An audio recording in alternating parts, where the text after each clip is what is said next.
Okay, a quick scan of the audience.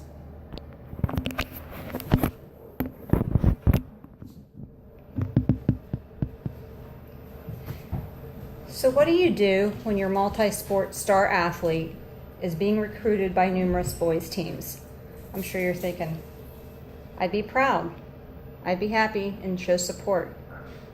But what if your star athlete was a girl? Would you show her the same support? I'm here today to convince you that girls should be allowed to play on boys teams if they are as athletically equivalent as their male counterpart.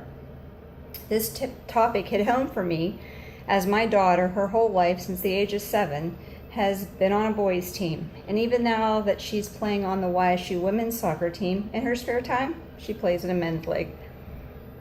Let me first share some statistics with you. Over the past few years, as I'm sure all of you are aware, there's been increasingly controversial media coverage on this very topic. According to Nikki Vegas, there has been a 904% increase since Title IX over the last 40 years, but there's still a 1.3 million number less girls than there are in boys in high school sports. So what is Title IX?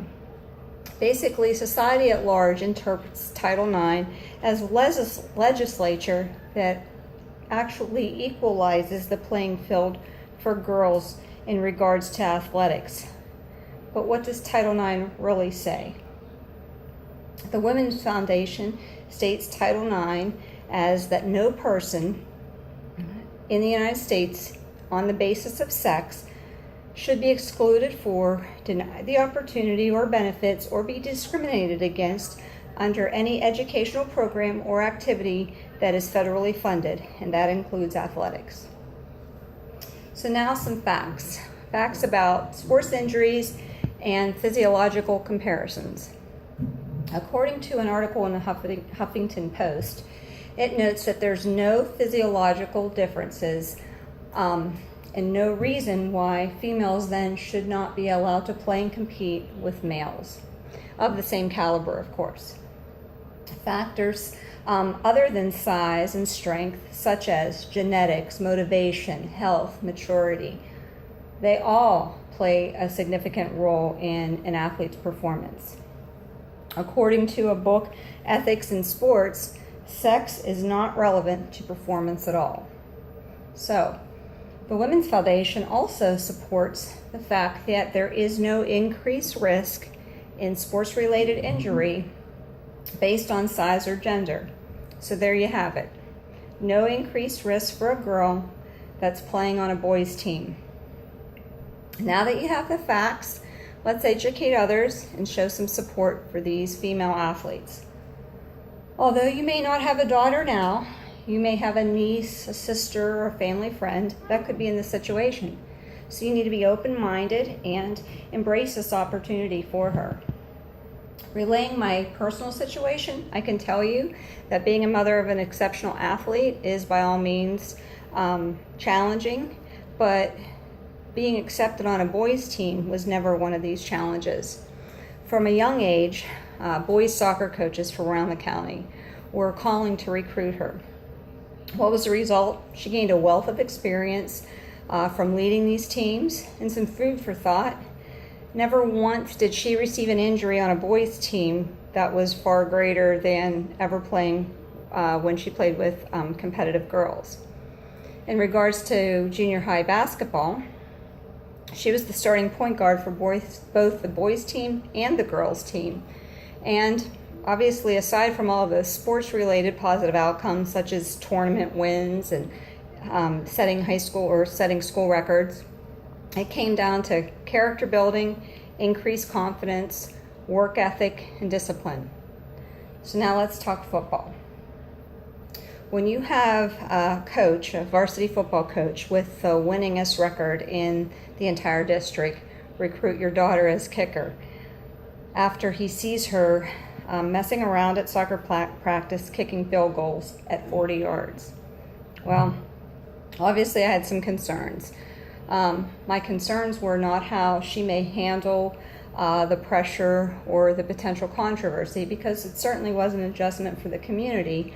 My only concern really was for her safety. But in reality, she was at no greater risk than the 100-pound boy that was also on the team. And certainly, she did have one experience where the line maybe didn't block quite as well enough for her that they needed to, and she took a hit, but she took it like a man.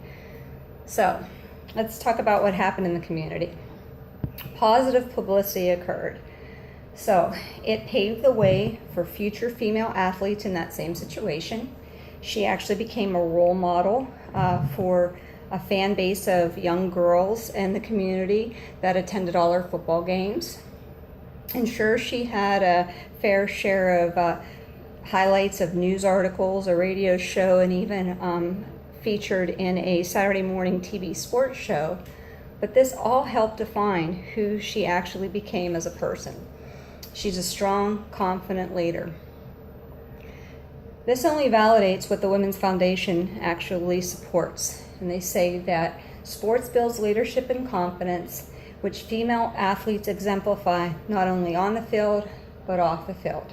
And I'm happy to say that since this time, there's at least three young girls in our school district that are playing Pee Wee football. So how do you get involved? Well, now that you know some laws and some facts behind this topic, you can actually be an advocate. There are a number of resources available, such as your local school board, community leaders, as well as internet resources if someone you know has been negatively affected.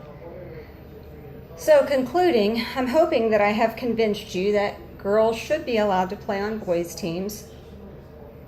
So if you show support for these amazing athletes, I can assure you that many of these types of individuals have grown up to actually be leaders in Fortune 500 companies. So I'll leave you with two thoughts. First, a quote, and then a visual.